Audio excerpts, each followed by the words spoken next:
자기가 사파를 그리고 동화를 써요. 근데 동화에 나오는 주인공들이 사이코패스의 그렇게 본 거예요. 계속 때리고 초기 치료제인 암페타민의 전신이 되는 메스암페타민은 우리는 닥터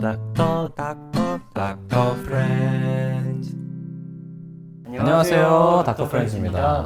오늘도 돌아온 의학의 역사. 오늘은 의미가 있습니다. 어떤 의미가 있죠? ADHD의 역사입니다. 사실 진승이가 저한테 자료를 좀 주셔가지고 맞아요. 그걸 토대로 준비를 해봤습니다. 시승이 열심히 했네. 제가 이제 원래는 제가 자료를 해서 해보려고 했는데 맛깔나게 하기가 쉽지가 쉽지 않아, 않더라고요. 쉽지 않아. 대신 도움이 좀 필요합니다. 치료나 이런 거에 대해서. 그렇죠. ADHD, 주의력 결핍 과잉 행동장애라고 하죠. 맞아. 여기도 이제 한 분 계시죠. 예. 이제는 사실 이제 질환이라고 인식을 하고 있고 치료도 하죠. 이게 얼마나 오래되었을까? 엄청 오래됐겠지. 오래됐다. 병이라는 게 갑자기 생긴 건 아니니까 그쵸. 인류와 함께 했을 그러니까. 것 같아요. 근데 사실 한때는 현대사회의 자극 추구 때문에 생긴 병이다라는 말이 있었어요. 이제는 아주 오래된 병일 거다라는 게 훨씬 더 지지를 받고 있고 이게 이제 주류학회의 의견이죠, 사실. 예, 맞습니다. 그래서 이게 ADHD가 가족력을 갖습니다. 유전이 된다는 거죠, 특성이. 근데 제가 우창훈을 보고 있으면은 오늘 늦었죠, 30분. 그건 약간 그리고 이야기할 거리가 있습니다. 30분을 늦었고 이제 다시 주차한 곳으로 가는데 자기가 어디다 주차했는지 몰라요. 왜냐면은 내가 이거를 그거를 찾는데 조용히 해봐. 그걸 찾는데 10분 이상 걸렸습니다. 어딘지 검색하는 동안. 맞아요. 그리고 겨우 도착해서 여기까지 왔죠. 그래서 저는 보면은 이게 사실 생존에 약간 불리한 면이 있지 않나라고 생각을 했었어요. 현대사회는 사실 되게 안전하잖아. 바닥도 평평하고 야간에도 밝고 그치. 야생동물의 위험도 없고 신발이나 옷으로 보호를 하고 있잖아. 맞아요. 그래서 내가 굉장히 넘어져도 안전하네. 크게 다칠 일이 없단 말이야. 근데 고대 사회나 이럴 때는 아니었을 거란 말이죠. 그렇지만 소시오패스도 어느 정도 사회적인 필요가 있으니까 남은 것처럼 ADHD도 그렇지 않을까라는 생각이 들었어요. 그래서 조사를 해봤더니 유명인 중에 ADHD가 많더라고요. 왜 그래? 이게 나무위키에 가보면은 에이브렐 라빈, 우린 다 알죠? 에이블 라빈? 커트 코베인, 그다음에 라이언 고슬링, 펠프스, 그리고 그 목록에 우창훈도 있어요.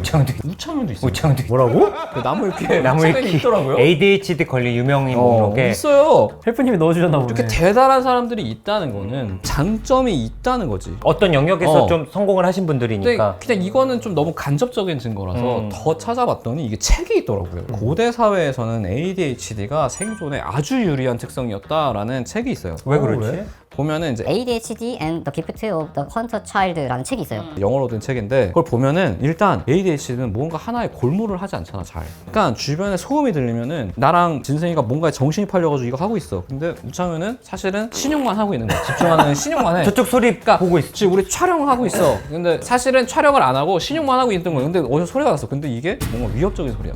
야, 지금 뭐가 온 거 같아. 잠깐 멈추자. 지금 사자 같은 게 온 거 같아. 위협을 탁 인지할 수 있어요. 약간 충동적이잖아요. 그러니까 발자국 보면은 우리 같은 사람들은 어떡할까 말까 이렇게 할 때 따라가 그래서 바로 추적해.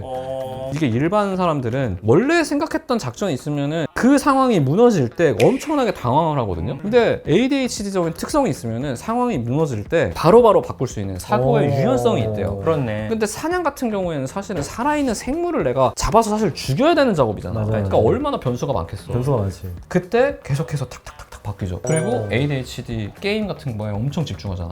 맞아. 사냥에 집중하면 지치지도 않아. 죽을 때까지 따라가서 딱 잡는 거죠. 게다가 사냥이라는 행동은 아무리 고대 사회일지라도 일반적인 뭐 채집이나 이런 것보다는 위험한 행동이었어요. 도파민 팍 나오지 진짜. 근데 일상생활에서는 지루함을 느끼니까 뭐 산딸기 같은 거 따는 거는 너랑 진승이가 하고 내가 잡아올게. 그리고 나가는 거예요. 이런 사람이 내 생각에는 리더였을 거야. 맞아. 지금도 사실은 벤처기업이나 어떤 사업을 하거나 할 때 상당히 유리한 부분이 있겠죠.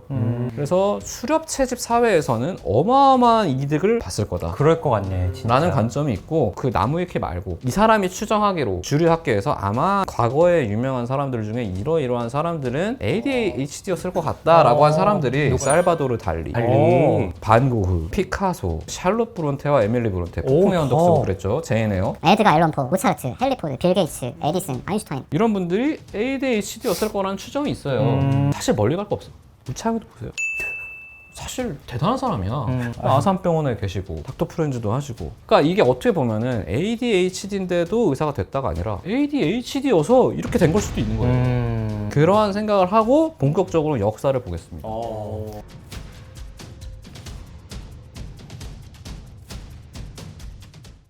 자, 이제 1597년 세익스피어의 작품을 보면은 우리는 이제 4대 비극만 생각을 하지만 사실 엄청 많이 쓰셨어요. 그렇죠. 다작 왕이에요. 다작이죠, 다작. 그래서 머리가 빠지셨는데 헨리 4세라는 작품을 보면은 왕의 증상에 대해서 이렇게 얘기하는 게 있어요. 신하들이 이 사람들이 어떻게 말하느냐, 저 왕이 이제 남의 말을 듣지 못하고 남의 말에 주의하지 않는 고질병이 있다. 완전 ADHD.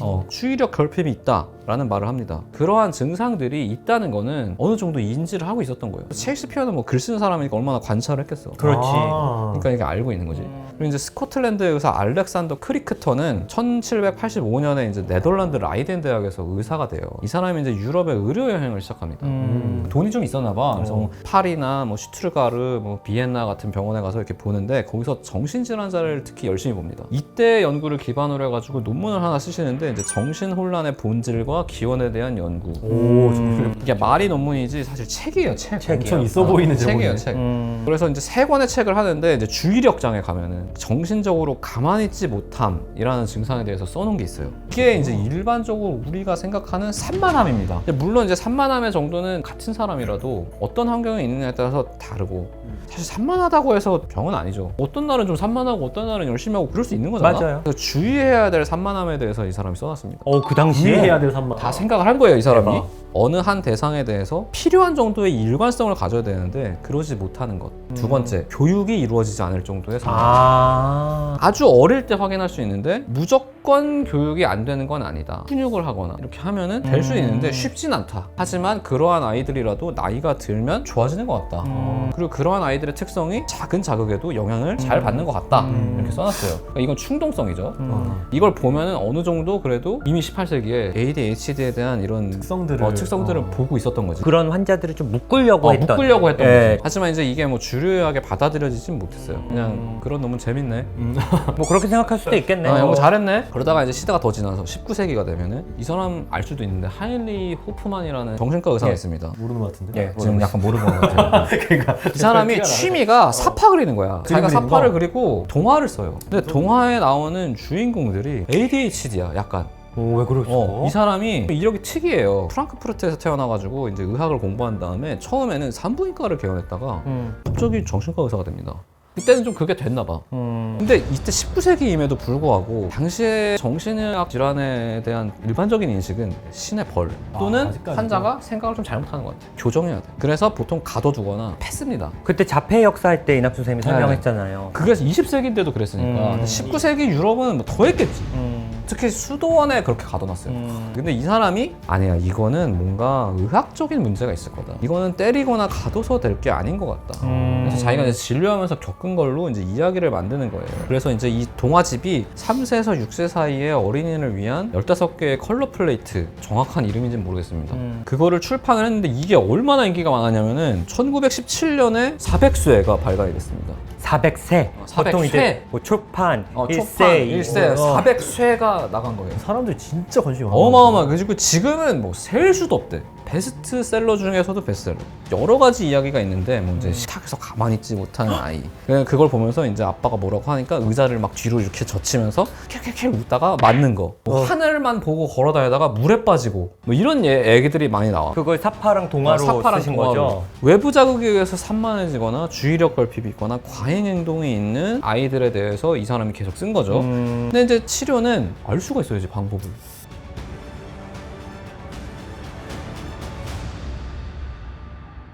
없어요. 그래서 이건 버릇이 없는 거다. 이건 때려야 말을 듣는다. 라고 해서 가정교육을 엄하게 해야 된다는 기조가 남습니다. 그리고 이제 사실은 충동장애가 있기 때문에 공 같은 게 있으면 다른 애한테 던지거나 할 수 있어요. 맞아. 그런 것들을 도덕적 조절 결함이 있다. 얘네들이 도덕심이 좀 떨어진다. 얘네들은 나중에 커서 사회 부적응자가 될 가능성이 굉장히 높다. 굉장히 안 좋게. ADHD들 뭔가 소시오패스나 사이코패스의 그렇게 어떤 본 거예요. 시작 뭐 이런 걸로 봤구나. 그래서 치료는 역시 적절한 훈육이다 라고 해서 계속 때리고 그런 식으로 이제 ADHD를 교정하려고 한 거죠, 사실은. 이거는 의미가 없는 거예요. 사실 의미가 없어. 전혀 상관이 없지. 근데 이게 문제가 효과가 있다고 인지를 한 게 나이가 들면 과잉 행동이 줄어요. 원래 부모님이나 의사들이 봤을 때는 얘 안 맞았으면은 난리 났을 텐데 맞아서 이렇게 된 거다. 근데 사실 안 때렸어도 좋아졌을 텐데. 예. 그래서 치료가 이상하게 되면서 계속 끌고 나가다가 다행히도 의학의 역사를 보면 항상 마일스톤이 되는 사건이 있어요. 그렇죠. 뛰어난 인재가 있거나 진짜. 신기할 정도로. 20세기 초에 1917년부터 28년까지 뇌염이 유행을 해요. 이때 애들이 2천만 명 이상 걸리는데 우와 엄청 걸렸네. 살아남은 애들 중에 ADHD 증상을 보이는 애들이 있는 거야. 뇌염 걸린 다음. 그전에는 안 그랬는데. 그래서 그제야 ADHD가 무슨 인격적인 문제가 있거나 그런 게 아니라 뇌에 어떤 뭔가 뇌에 기질적인 이상이 있어서 생기는 거 아닌가? 라는 생각을 하게 됩니다. 그래서 보니까 이런 질환이 있거나 혹은 선천적인 어떤 장애가 있거나 애가 나올 때 뭐 산소가 좀 공급이 안 됐다든지 이런 식으로 해서 어떤 기능이 발전하지 못했다라는 것들이 생기게 되죠. 물론 치료법은 아직도 모르지만 서서히 여명이 밝아가고 있는 거예요. 이게 이제 각광을 받게 된 거는 20세기 후반이에요. 우울증도 신경절단 물질의 부족으로 일어나는 거다라는 걸 우리가 다 인식하게 된 건 얼마 안 됐잖아요, 맞아요. 사실. 네. ADHD도 그런데 치료가 쉽진 않았습니다. 약이 없는 건 아니에요. 초기 치료제인 암페타민의 전신이 되는 메스암페타민은 너무 그거는 이제. 1893년 일본인 나가이가 개발을 했습니다. 일단 메스암페타민 사실 약으로 쓰면 안 되죠. 맞아. 안 근데 되죠. 그때는 몰랐으니까 약물적인 치료를 시도했던 병도 다 기면증이나 우울증이나 이런 것들에 사용을 했어요. 무기력증이나. 지금 주 치료제는 메틸페니데이트인데 맞아요. 예. 이것도 사실 되게 오래됐어요. 합성에 성공한 거는 1944년입니다. 엄청 오래됐네. 근데 우울증하고 피로 같은 데 쓰이다가 이게 ADHD 치료제로 쓰이기 시작한 건 1990년대예요. 엄청 나중이네. 제가 봤을 때는 안 그래도 애들이 과잉 행동을 하는데 맞아요. 이게 사실 자극제잖아요. 맞죠. 중추신경 자극제. 자극제란 말이에요. 근데 과잉 행동을 하는데 이걸 쓴다는 것 자체가 약간 그냥 인식의 전환이 안 일어났을 것 같아. 그래서 오래 걸린 것 같다라는 생각이 드는데 이제는 뭐 인식 개선도 많이 이루어졌고 적절한 치료법이 나와서 큰 어려움이 없죠. 맞아요. 요새 또 많이 보잖아요. 맞아요. 우창현 선생님의 주치의로 유명해 주셔가지고 소청 학회나 뭐 ADHD 학회에서 우창훈 선생님은 뭔가 저는 홍보대사나 마스코트로 해야 저는 되지 의미가 않을까. 있을 거라고 생각해요. 그래서 사실 저도 정신과 배우면서 아니 왜 메틸페니데이트는 중추신경 자극제인데 왜 치료제로 쓰지? 그러니까 ADHD는 진짜 막 과잉 행동이나 산만하고 이런 건데 기본적으로 ADHD 환자분들의 특징은 전두엽 기능이 좀 떨어져 있다. 근데 전두엽 기능 역할이 주의력, 집중력 관련이 있고 과잉 행동을 통제하는 역할도 해요. 그러니까 전두엽 기능이 떨어져 있으니까 메틸페니데이트 계열의 약을 써서 전두엽 기능을 올려주는 치료를 받는 이게 거예요. 억제를 해주는. 그래서 이게 진짜 뇌의 질환인 게 뇌파 같은 거 찍어보면 전두엽에 좀 느린 속도의 뇌파인 세타파가 좀 많이 증가해 있어요. 환자분들이 공통적인 증상이라. 그리고 치료를 한 6개월 하죠. 그럼 뇌파 찍어보면 세타파가 사라져 있는 걸 보면 이거는 이제 기질적인 병이다 이런 생각이 좀 많이 들고 그러니까 저는 이게 환경이 달라졌기 때문에 불편감을 사람들이 느낀다고 생각을 과거에 해요, 비해서. 사실. 그쵸. 네, 그러니까 그런 걸 신경 안 써도 되는 사회였으면은 맞아요. 나는 그냥 나 편할 대로 살았을 것 같아요. 근데 뭔가를 챙겨야 되고 해야 되고 이걸 나 버텨야 되고 이것들이 사실 내가 좀 힘들고 짜증나고 지루해지는 거거든요. 그래서 제일 좋은 거는 그냥 나한테 맞는 환경과 상황을 만들 수 있으면 제일 좋겠지만 맞아요. 내가 외부 상황을 컨트롤해서 내 컨디션에 맞추면 좋겠는데 그게 사실 대부분 어렵지. 그게 어렵다면은 가서 상담받고 치료도 받고 하면은 내가 가진 어떤 그런 기질적 특성이 또 사라지는 건 아니거든요. 그렇다고 맞아요, 해서 맞아요. 얼마든지 그렇게 바꿔진 환경에 또 우리가 적응을 해 나가야 되는 게 아닌가 맞아요. 생각을 합니다. 그래서 저로서는 굉장히 의미 있는 역사였고요. 더 잘 이해할 수 있고 자꾸 날 이해하려고 할 텐데. 친하니까 더 이해하면 좋잖아. 다음에 조금 더 네. 흥미롭고 재미난 의학의 역사로 찾아뵙도록 하겠습니다. 감사합니다.